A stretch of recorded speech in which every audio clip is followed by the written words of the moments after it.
En cabina con Mónica Vaca, en donde abordaremos temas de interés local, nacional e internacional con los protagonistas de las noticias. En cabina con Mónica Vaca. ¿Buscas una experiencia en compras? Bienvenidos a Antonio Ante, el centro comercial a cielo abierto más grande del país. Un paraíso en tendencias, moda y calidad en telas. Precios económicos en cada prenda. En el corazón de Atuntaqui y en nuestra feria permanente del Mercado Central, descubrirás prendas para toda la familia. Antonio Ante te espera con los brazos abiertos.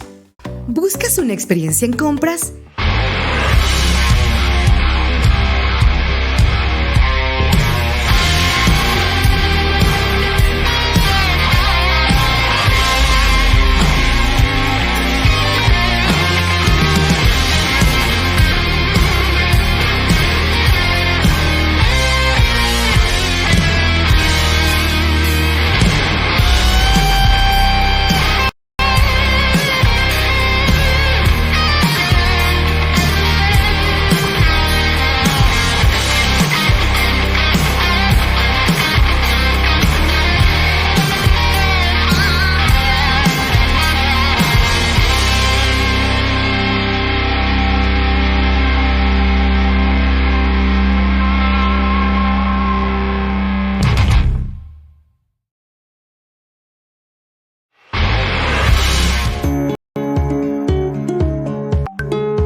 Mi experiencia aquí en el Instituto Médico de Especialidades ha sido perfecta, ha sido excelente, estamos muy agradecidos por la acción.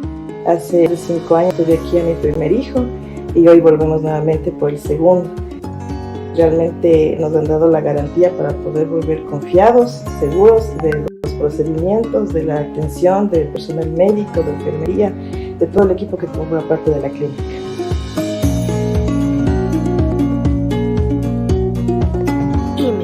Una familia que cuida de...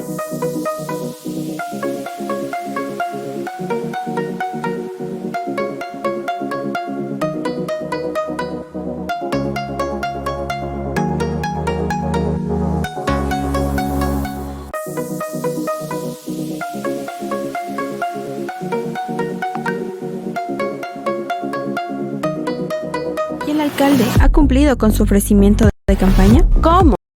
Que si mi alcalde está cumpliendo con su plan de gobierno del vivir bien, Ari, Kaipi Rikuchini y Masha Yankash Pashamushkata. En campaña ofrecieron el anillo vial a San Pedro. Y mira.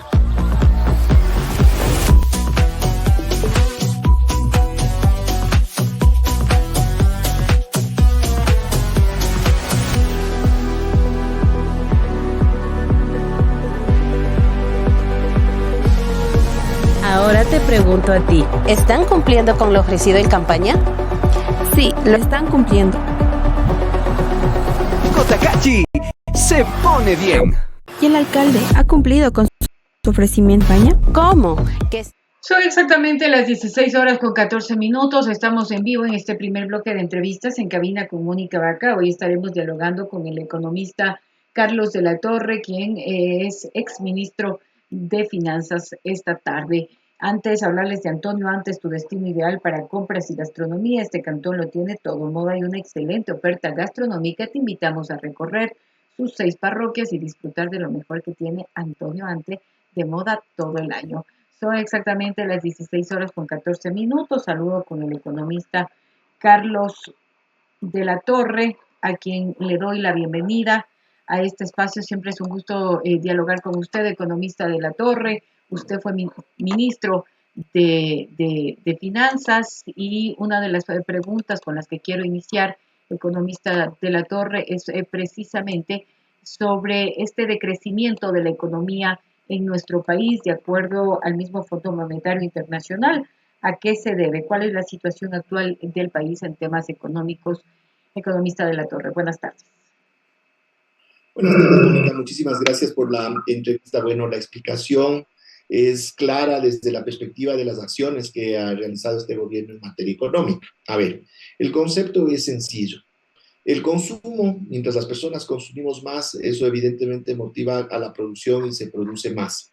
Y si evidentemente hay más producción, del otro lado también se genera empleo y se cierra un círculo virtuoso, porque más empleo también implica más consumo. Pero ¿qué es lo que sucede? Este gobierno, a través de diversos mecanismos, le ha estado metiendo la mano al bolsillo a la gente, mientras que a los grandes empresarios, en cambio, les está entregando concesiones importantísimas para que ganen más dinero. Pero eso la población ecuatoriana que hemos visto en estos últimos meses. Nos ha subido el IVA al 15%, nos sube el precio de los combustibles cada mes. Entonces, ¿eso qué significa? Tenemos menos dinero para consumir. Frente a menos consumo, eso significa menos producción. Por eso es que cae el PIB en menos 1.2% para el tercer trimestre del año 2024, y eso ya significan 2 trimestres seguidos de una caída del PIB y de recesión. ¿Y eso qué significa? También una caída importante del empleo. Y si nosotros vemos el empleo formal en el Ecuador, el empleo adecuado, como se llama, ha caído 2 puntos porcentuales a lo largo de todo el año 2024. Eso quiere decir 256,000 empleos menos en el Ecuador. ¿Por qué? Porque el gobierno está manejando la economía desde una perspectiva de favorecer a los grandes grupos de poder en este país, pero en detrimento de las grandes mayorías y, como digo, metiéndonos la mano al bolsillo. O sea, y a este ritmo, ¿cuál sería la realidad para este 2025 en cuanto a la economía del país? Eso querría decir que si no se atiende todos estos indicadores, ¿el Ecuador seguiría decreciendo en términos económicos? Efectivamente, y de hecho, inclusive la pobreza por ingresos se ha incrementado del 26% al 28%. Eso significa, asimismo, más o menos 360,000 pobres que lo que teníamos hace un año. Entonces, ¿qué es lo que podríamos esperar este 2025 si no hay un giro de 180 grados en la conducción de la economía? Que eso solo se lograría con otro gobierno, no con el de Noboa. Lo que veríamos es que seguimos encontrando que el fondo cada vez queda más abajo y el Ecuador cayendo a ese fondo. En principio, el Ecuador estaría enrumbado en la misma línea del año 2024, precisamente porque Noboa suscribió un nuevo acuerdo con el Fondo Monetario Internacional que implica más restricciones al consumo de las personas. Por ejemplo, está en carpeta no pagar el 13º sueldo a los jubilados del IES, al 13º sueldo de todos los que estamos en relación laboral, aplicarnos impuesto a la renta, por ejemplo. Entonces, todo eso, ¿qué es lo que apunta? Apunta justamente a seguir sacándonos recursos del bolsillo a los ecuatorianos, y la tónica será la misma que hemos vivido ya en 2024. Una caída importante del consumo y, lo más grave, una caída de la producción del país. Ahora, ante esta situación, ¿cuál sería el escenario ideal, si es que se puede llamar así, economista de la Torre, en cuanto al manejo de la economía, no pensando en un grupo minoritario, sino en las grandes mayorías, como usted bien lo señala? O sea, ¿qué es lo que debió haber hecho el presidente de la República y qué es lo que debe hacer el próximo gobierno, tomando en cuenta cuáles son los números rojos que tenemos en la economía? Ya, a ver, un gobierno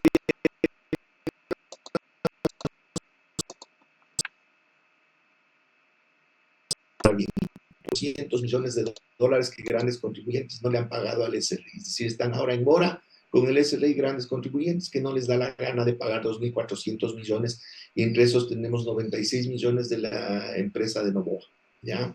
Entonces, el SRI tiene los mecanismos para poder cobrar adecuadamente esos impuestos, pero evidentemente por las circunstancias políticas actuales no se van a cobrar ellos mismos, pues. Claro. Entonces ahí tenemos un montón de recursos que podrían haber entrado a la caja fiscal y nos hubieran ahorrado tener que seguir endeudándonos con el Fondo Monetario Internacional, nos hubiera permitido generar inversión pública adecuada para reactivar la economía ecuatoriana y muchas otras cosas más.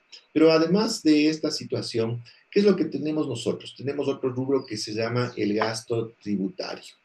Los tributos técnicamente son ingresos, pero ¿por qué se llama gasto tributario? Porque resulta que algunos tributos, en vez de generar ingresos, o no generan nada para el fisco, o al revés, el fisco está entregando dinero a la sociedad a través de exoneraciones tributarias, a través de reducciones tributarias y arancelarias a dedo. Entonces, de los datos para el año 2024, que recién terminó, más o menos 5.000 millones de dólares, según el propio SRI, el Ministerio de Economía y Finanzas, constituían esto que se denomina el gasto tributario. Pero claro, ahí está lo que está cargado IVA cero, está también los subsidios directos como el bono de desarrollo humano, están los subsidios a los combustibles, que todavía existe un poco de estos subsidios, pero si nosotros quitamos aquello que puede justificarse, estamos hablando de 1.500 millones de dólares que no están entrando a la caja fiscal por esas exenciones tributarias o reducciones tributarias a dedo. Por ejemplo, a las grandes mineras se les ha estado exonerando del pago del impuesto a la renta. Las grandes mineras también se les ha estado exonerando, por ejemplo, del pago completo de sus planillas de electricidad, se les ha estado subsidiando la electricidad. Y si así vemos cómo se les ha ido regalando a varios sectores importantes de la economía y a varias empresas particulares los impuestos de todos los ecuatorianos, entonces son 1.500 millones de dólares menos que entren a la caja fiscal. Con esto y lo anterior y con otras medidas que pueden apuntar a una reforma tributaria adecuada, a retomar el impuesto a la salida de divisas que Novoa eliminó desde el mes de enero de este año, entonces nosotros podríamos entender que la caja fiscal podría manejarse adecuadamente y, como digo, podrían destinarse recursos a la inversión pública, que es el primer motor que activa la economía. Y ahora, ¿cuál será la realidad, economista de la Torre, con esta deportación que se ha empezado a hacer de ecuatorianos que se encuentran en condición, no cuentan con la documentación para estar regulares, digámoslo así, pero las remesas han sido importantes en el 2024 para la economía de nuestro país? Primero, hablar de las remesas y luego, ¿cuál será, economista de la Torre, cuál será el desencadenante para la economía ecuatoriana? Bueno, lamentablemente redunda en el problema que tenemos ahora en el Ecuador del consumo, porque ¿qué es lo que sucede? Muchos de nuestros compatriotas que han tenido que emigrar a Estados Unidos por la dificilísima situación del Ecuador, porque no se les brinda las oportunidades para poder desarrollar sus actividades de forma razonable en el país. Estos migrantes van a regresar y esto, de acuerdo a algunas estimaciones, implicaría una reducción de aproximadamente un 30% de las remesas que vendrían desde los Estados Unidos al Ecuador. Entonces aquí es importante entender lo siguiente. Las remesas evidentemente es un dinero privado, es un dinero que pertenece a las familias que reciben esos recursos aquí en el Ecuador. Pero esos recursos están siendo utilizados fundamentalmente para el consumo, que ya expliqué anteriormente, que está cayendo en el Ecuador y generando todo este círculo vicioso de deterioro de la economía. O sea, lo que nos envían nuestros familiares, economista de la Torre, lo estamos destinando al consumo, más no a la inversión, no sé, o sea, comprar una casa, un auto, un negocio, ponernos o algo así. Puede haber algo de inversión, pero básicamente es al consumo, porque son familias que requieren de esos recursos para su subsistencia primeramente. Habrá algún excedente que puede irse a estos otros rubros, pero es fundamentalmente para consumo. Entonces, ¿qué es lo que implica esto? Si nosotros hacemos un cálculo sobre la base de lo que nos han indicado algunas fuentes en estos días, que más o menos 100.000 ecuatorianos en Estados Unidos podrían estar siendo deportados en los próximos días y meses. Entonces, hagámosle cuenta que un promedio de $400 por migrante que llega a sus familias aquí en el Ecuador, estamos hablando de 40 millones de dólares mensuales que dejaría de percibir la economía ecuatoriana. Eso quiere decir que a nivel de todo un año estamos hablando de casi 500 millones de dólares menos que entrará de recursos por las remesas y recursos que abonan al consumo, que es lo que genera dinámica en la economía. Entonces, de una economía que ya está muy mal parada porque se ha reducido el consumo por los impuestos y por la subida de los combustibles, ahora un impacto de consumo de 500 millones de dólares es gravísimo en términos de la dinámica que estamos viviendo en este momento. Claro. Y bueno, y esto va a continuar, ¿no? Porque esa es la política del presidente de los Estados Unidos, pero parece que aquí en el Ecuador, desde el gobierno, no hay un plan B. Para nada, porque lo que se tendría que buscar de forma inmediata es primero recibirles a esos migrantes y generar algún mecanismo para que se vuelvan productivos. ¿Por qué? Porque todos esos recursos que dejan de venir de Estados Unidos van a tener que generarse internamente para poder sostener macroeconómicamente al país, al menos en los mismos términos.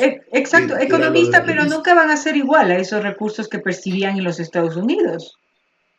No, pero al menos paliar en alguna medida para que esos recursos se generen localmente con esos migrantes ahora trabajando internamente.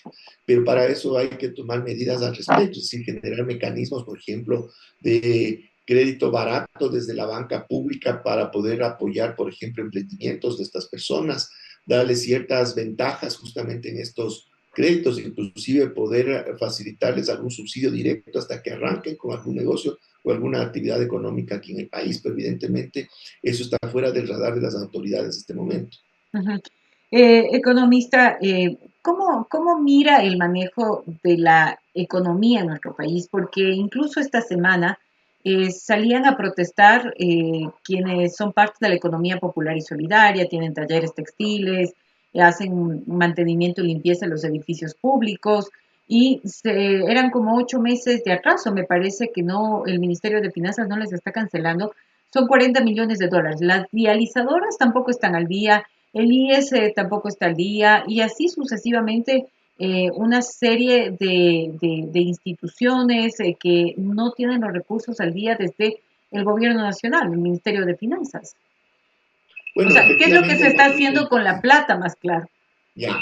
El manejo de las cuentas fiscales es deplorable como está haciendo este gobierno. Primeramente, el presupuesto general del Estado del 2024, porque cabe anotar que está prorrogado para 2025, por lo que este es un año de cambio de gobierno. Entonces, seguimos con ese presupuesto. Ahí, por cuestiones de orden político, se sobreestimaron ingresos, es decir, se estableció que íbamos a recibir ingresos mucho mayores a los que realmente estamos recibiendo y también se subestimó los gastos. ¿Para qué? Para que aparezcan gastos menores de los que realmente van a ocurrir, con el único fin de que aparezca en el papel que se está cerrando la brecha o el déficit fiscal. Entonces, esto desde la perspectiva macroeconómica en el papel se vería como un hecho positivo en la economía ecuatoriana, pero totalmente falso. Por ejemplo, en el caso de los ingresos petroleros, la subestimación, la sobreestimación de ingresos petroleros llegó a un 15%, es decir, en la realidad recibimos menos un 15% de lo que estaba establecido originalmente. ¿Por qué? Porque este es el peor año en la producción y exportación petrolera del Ecuador. Hemos exportado apenas 466,000 barriles de petróleo al día, cuando en algún momento estuvimos exportando casi 500,000. Entonces, esto es también un problema de Petroecuador, que no ha habido la inversión suficiente, menos ingresos a la caja fiscal de los reales. Pero ¿qué es lo que pasa del otro lado? Los gastos también les bajaron a propósito con una inflación menor a la que realmente hemos vivido en el año 2024. Uh-huh. ¿Y esto qué es lo que genera a la final? Que en términos prácticos existan menos ingresos de los que realmente, de los que se presupuestaron, en la realidad menos ingresos de los presupuestados, y los gastos más allá de los presupuestados. Entonces, ¿cómo termina ajustándose la caja fiscal?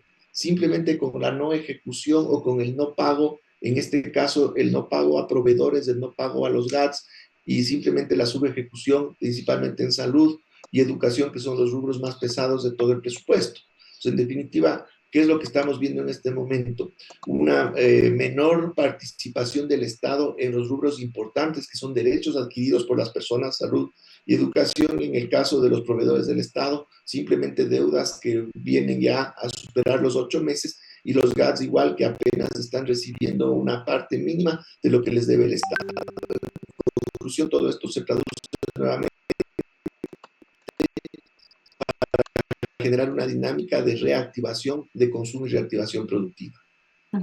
Entonces, la plata está siendo destinada, por ejemplo, nos aumentaron el IVA al 3 puntos, al 15%, nos dijeron que esos 3 puntos estaban destinados al combate a la inseguridad, y vemos que enero está cerrando como el mes más violento de la historia del Ecuador.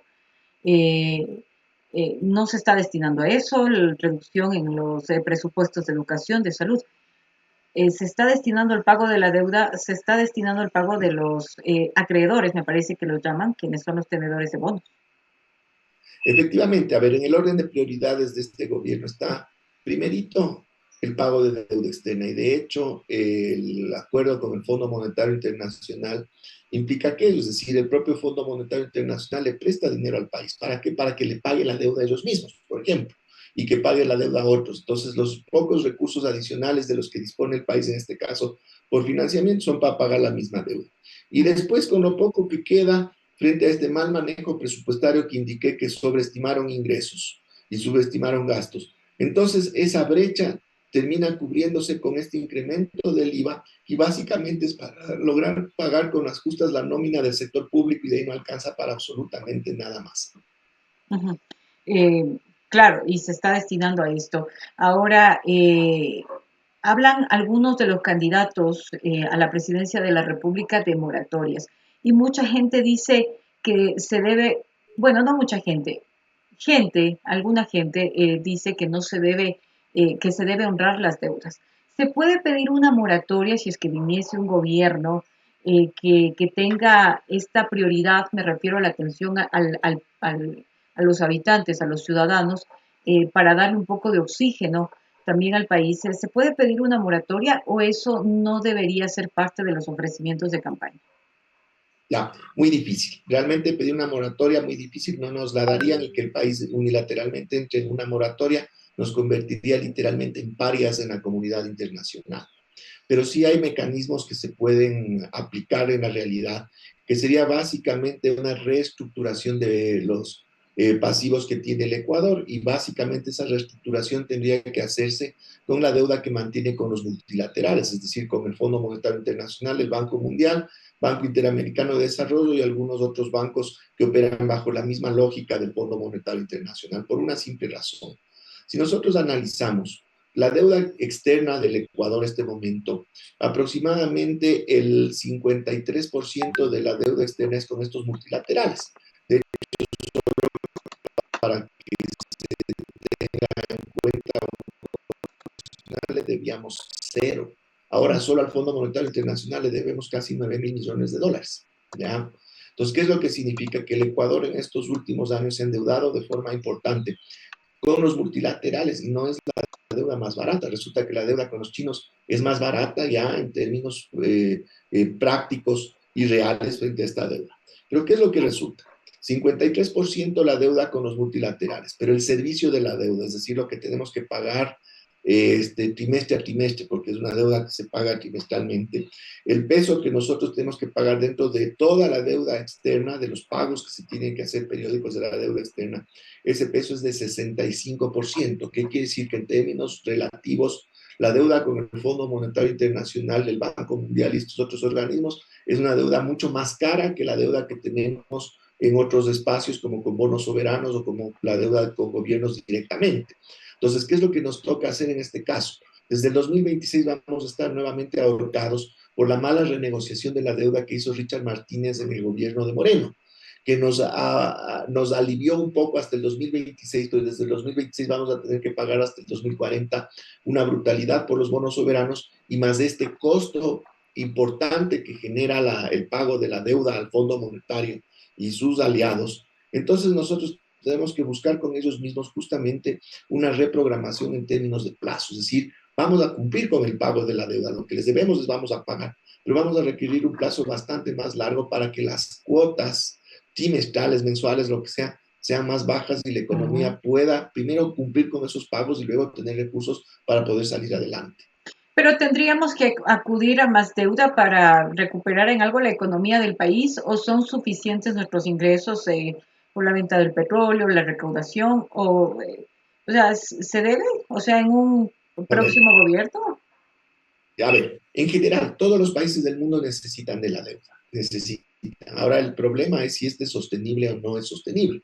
El problema es que la deuda actual del Ecuador ya se está volviendo insostenible, pero vamos a seguir necesitando financiamiento a futuro. Entonces, ahora habrá que ver otras fuentes de financiamiento y vamos a tener que ir resolviendo los problemas internos. ¿Por qué es tan fácil entender esto como es en el caso de una empresa? Si una empresa tiene pasivos importantes, la forma de poder atender los pasivos es incrementando sus ingresos a través de producción. La empresa produce más, vende más, tiene más recursos y paga sus pasivos. El país también, si es que produce más, va a poder tener más recursos para pagar sus pasivos. pero si tenemos un manejo de la economía que justamente nos quita dinero de los bolsillos a los ecuatorianos y eso ahoga al aparato productivo porque no vende y se empieza a contraer la economía, ya estamos viendo cifras del Banco Central del Ecuador en ese sentido, entonces la deuda en términos proporcionales a nuestro PIB se vuelve más grande en vez de ser más chica como debería ser año a año, porque el PIB debería estar creciendo en vez de estar disminuyendo. Entonces, desde esa perspectiva, se está volviendo insostenible y efectivamente, así sea insostenible, necesitamos más deuda, si no, no vamos a poder salir adelante. Ujú. Y una última consulta. También se habla mucho y en campaña electoral siempre viene este cuco, este fantasma llamado dolarización, que se pretende desdolarizar el país. Incluso se ha hablado que el gobierno de ahora, el de Noboa, ha fortalecido la dolarización. O sea, por qué se habla de la dolarización o de la desdolarización? Cuando yo creería, ¿no? Yo no soy economista, ¿no? Usted es el experto, es el profesional en esa materia, está más fuerte, creo, la dolarización. A ver, más bien Noboa ha actuado en función de afectar a la sostenibilidad de la dolarización al eliminar el impuesto a la salida de divisas. Y lo que está provocando es una fuga de capitales. Y claro, nosotros necesitamos que vengan los dólares, no que se vayan los dólares. Pero de todas formas, la dolarización es fuerte. Pero como usted bien indica, es el cuco. Los ecuatorianos con lo único que estamos contentos en materia económica es con la dolarización. Entonces se utiliza dentro de la campaña política sucia o negra, se utiliza este argumento de que el otro candidato o la otra candidata va a desdolarizar. Entonces la pregunta que habría que hacerles a los que están pregonando aquello es, bueno, ¿y cuáles son las razones para desdolarizar? Si mal o bien la dolarización ha funcionado y de alguna manera ha generado algunos beneficios para la economía ecuatoriana. ¿Por qué un candidato luego en la presidencia querría desdolarizar? ¿Cuál razón hay en ese sentido? Como no se puede explicar esa razón, queda claro que simplemente es una campaña política sucia. Ujú. O sea, la pregunta que cabe para aquella persona que esté preocupado, se haga la interrogante de que se va a desdolarizar si es que gana cierta tendencia, sería cómo, o sea, a través de qué cree que se va a desdolarizar el país. ¿Para qué? ¿Para qué? ¿Cuál es el Ya, objetivo? ok, No hay listo. ningún objetivo claro para desdolarizar. Ujú. Le planteo esta pregunta que me hacen por acá y al economista Carlos de la Torre, y con esto sí finalizo y le agradezco mucho. Dice, ahora dice la pobreza en Ecuador alcanza la tasa más alta desde el COVID-19. ¿Es así, economista? ¿Por qué esta cifra? O sea, nunca se recuperó la economía del país después del COVID. A ver, en el año 2021 hubo una ligera recuperación por lo que se llama el efecto rebote. A ver, tengamos en cuenta lo siguiente, primeramente. Hay tres momentos en la economía ecuatoriana en los últimos años en los que hemos estado en una situación recesiva y que hubo repuntes de la pobreza. Primero, el caso que la pobreza tuvo un repunte, pero relativamente leve, fue en el año 2016, cuando cayeron los precios del petróleo y tuvimos un terremoto en Manabí y cae el Producto Interno Bruto. El segundo momento, que para todos está claro, es con la pandemia por obvios motivos, porque las restricciones y el confinamiento que tuvimos los ecuatorianos evidentemente provocó una contracción de la economía y eso un incremento de la pobreza. Pero ahí estoy mencionando dos hechos clarísimos que le golpearon a la economía ecuatoriana, dos shocks. Un shock de un terremoto y una caída brutal de los precios del petróleo a $20 el barril. Dos, el shock que significó la pandemia y el confinamiento. Pero resulta que ahora no tenemos ningún shock ni externo, ni ninguna situación de pandemia, Nada. ningún hecho de la Guerra, nada. naturaleza, nada. Y simplemente estamos otra vez en los niveles de pobreza, en la caída del Producto Interno Bruto, en la caída del consumo, en una situación similar a cuando estábamos todos confinados, encerrados en nuestras casas con el COVID. Entonces resulta que eso, la única justificación de esa situación es un pésimo manejo de la economía y resulta que el gobierno ha sido peor que el propio COVID en términos del impacto a la economía nacional. O sea, es increíble, ¿no? Yo cada vez que escucho a los analistas económicos, yo me sorprendo porque cómo es posible que el Ecuador, con tantas bondades, no pueda recuperarse. O sea, incluso bajaron la producción del barril de petróleo, bajaron la producción, La recaudación de 3 puntos del IVA no ha servido para combatir la inseguridad. Seguimos siendo un país bastante inseguro, sigue siendo un país criminalizado. O sea, ¿por dónde va nuestro futuro económico? A ver, hay una explicación bastante sencilla, pero que nos puede aclarar qué es lo que sucede. En economía, lo que unos ganan es lo que otros pierden. En una crisis, resulta que somos muchos los que estamos perdiendo y unos pocos los que están ganando. ¿Y qué es lo que resulta? Las crisis muchas veces son inducidas por los que van a ganar de la crisis y aprovechan y viven de la crisis. Eso es lo que está haciendo este gobierno. Nos mantiene en crisis porque unos pocos ganan lo mucho que la mayoría estamos perdiendo. Eso es todo. Es una cuestión política, no técnica. Terrible, ¿no? Y estamos embobados con el TikTok y con la campaña electoral, pero en el fondo este es el verdadero problema. Aparte de Sí. otros que tiene el Ecuador, es terrible que la gente eh, no pretenda reaccionar, o sea, no reaccione ante esta dura realidad que a todos nos afecta y solo beneficia a un grupo muy Sí. minúsculo, ¿no? Que será ¿cuántas? Unas 100 familias a nivel del país. No más, no más. Ajá. 100 familias, imagínense, y el resto, los barrios empobrecidos, los negocios, los emprendimientos, las instituciones financieras con las tasas de interés bastante altas.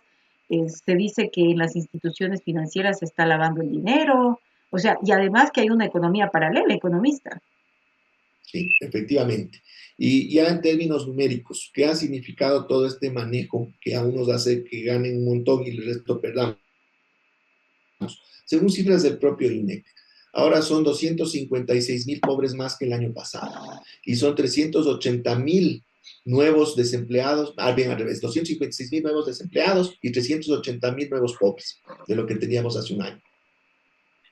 Así de Y, simple. o sea, y eso que todavía no empiezan a regresar de manera masiva los Los connacionales, migrantes. ¿no? Porque ellos se Uh-huh. fueron endeudados y no se fueron endeudados con la banca regulada, sino se fueron endeudados con coyoteros, con los que seguramente se van a quedar sin Con casas, finqueros, sin sí. bienes. Exacto, o sea, no se está pensando en estos planes de contingencia para los ecuatorianos, ni para los que están aquí, ni para los menos para los que están viniendo deportados de otro país. Economista Carlos de la Torre, le agradezco mucho por estos minutos. Ojalá esta realidad muy dura cambie el próximo 9 de febrero. Le agradezco mucho, economista. Gracias también, Mónica. Muchísimas gracias y como siempre a las órdenes. Un Gracias. abrazo. Hasta luego. Gracias también al economista Carlos de la Torre, ex ministro de Finanzas, esta tarde en cabina con Mónica Vaca. Dura realidad, durísima, durísima. Y eso no lo estamos viendo. Eso es lo más triste. Que no lo estamos viendo, no estamos viendo esa dura realidad que el Ecuador está teniendo en términos económicos. Estamos embobados en el TikTok, en el influencer, en la influencer, en que nada, en que se hace natación, gimnasia. O sea, 5.2 millones de personas viviendo en la pobreza, informa el portal Primicias. 5.2 millones de personas viviendo en la pobreza con ingresos menores a 91 dólares al mes, según datos del propio INEC, el Instituto Nacional de Estadísticas y Censos, a diciembre del 2024. Yo solo los invito a hacer una reflexión. Cuando miramos estas estadísticas que son alarmantes, escalofriantes, las muertes violentas del mes de enero, donde alcanzan las 700 muertes violentas de enero de 2025, el mes más violento de la historia del Ecuador. Cuando vemos a nuestros hermanos migrantes, compatriotas, retornar en las condiciones que está deportando el gobierno de los Estados Unidos, en aviones militares y esposados, vean el reportaje de un canal internacional, la Fox News, vean ese reportaje. Están siendo deportados, esposados, encadenados en aviones militares. Eso es lo que no permitió el gobierno de Gustavo Petro. Él dijo dignidad para sus compatriotas y la obtuvo. Levantó la voz por sus compatriotas y la obtuvo. Regresaron en aviones comerciales como personas, no tratados, porque ni a un animal se lo trata así. Yo los invito a hacer la siguiente reflexión. Ser empáticos. Seamos empáticos. Estamos perdiendo la capacidad de asombro de lo que está pasando en el Ecuador y no estamos reaccionando. Nos hemos acostumbrado a ver ese nivel de inseguridad, de violencia en el país. Nos hemos acostumbrado a ver pobreza y más pobreza cada día más en este país. Estamos normalizando que a nuestros compatriotas, porque todos o casi todos los ecuatorianos tenemos un conocido, un familiar, un vecino que ha tenido que emigrar a Estados Unidos en condiciones irregulares, porque aquí no tuvo oportunidades de empleo, de trabajo, de salir adelante con su familia, porque aquí lo amenazaron, porque aquí no obtuvo seguridad para él o para ella y su familia, y prefirió cruzar la selva del Darién, arriesgando incluso su misma vida y la de su familia, para huir de este país que no le da las condiciones para vivir de una manera honrada, honesta, de una manera esperanzadora, que no la estamos teniendo en nuestro Ecuador. Por eso yo los invito a hacer una reflexión de empatía. ¿Qué nos está pasando, ecuatorianos? Seamos empáticos con nuestros propios compatriotas. Seamos empáticos. Reflexionemos. Miremos qué es lo que está pasando en nuestro país. Cómo nuestro país se está yendo directo al despeñadero.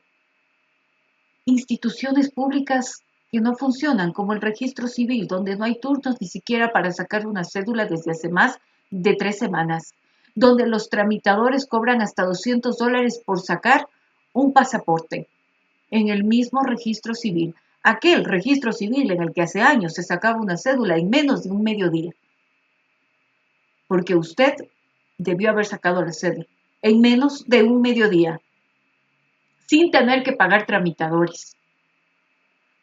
Hagamos esa reflexión, pensemos, analicemos, no nos dejemos llevar por el odio, no nos nublemos por el TikTok, por el cuerpazo, por los músculos, por la caminata en la playa. Seamos más empáticos con nuestros propios compatriotas. Seamos más empáticos. Son exactamente las 16:48. Con esto vamos a cerrar el espacio de esta tarde en Cabina con Mónica Vaca. Al cierre de la jornada estamos con las noticias al final del día y desde las 7 horas en Bocu 102.3 al día con Mónica Vaca. Y tarde, mañana regresamos en Cabina con Mónica Vaca. Antonio Antes, tu destino ideal para compras y gastronomía. Este cantón lo tiene todo, moda y una excelente oferta gastronómica. Te invitamos a recorrer sus 6 parroquias y disfrutar de lo mejor que tiene Antonio Ante, que a propósito este fin de semana también es parte, Antonio Ante, de la Vuelta Nacional de Ciclismo de Ruta, así como Cotacachi, que es un cantón precioso que ustedes saben que me encanta muchísimo. En Urcuquí el domingo hay ciclopaseo, también hay deporte que hacer en Urcuquí. Bueno, y disfrutar de toda nuestra bella provincia de Imbabura este fin de semana. Nos vemos el día de mañana. ¿Buscas una experiencia en compras? Bienvenido a Antonio Ante, el centro comercial a cielo abierto más grande del país. Un paraíso en tendencias, moda y calidad en telas. Precios económicos en cada prenda. En el corazón de Atuntaqui y en nuestra... Antonio Ante, te espera.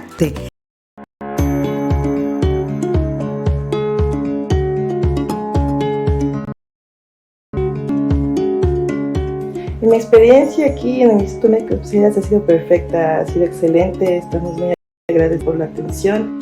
Hace más de 5 años tuve aquí a mi primer hijo y hoy volvemos nuevamente por el segundo. Realmente nos han dado la garantía para poder volver confiados, seguros de los procedimientos, de la atención del personal médico, de enfermería, de todo el equipo que conformamos.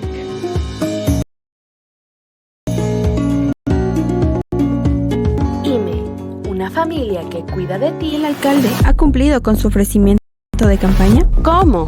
Que si mi alcalde está cumpliendo con su plan de gobierno del vivir bien. Ari, Kaypi Rikuchini y Masha Yankash Pashamushkata. En campaña ofrecieron el anillo vial a San Pedro. Y mira.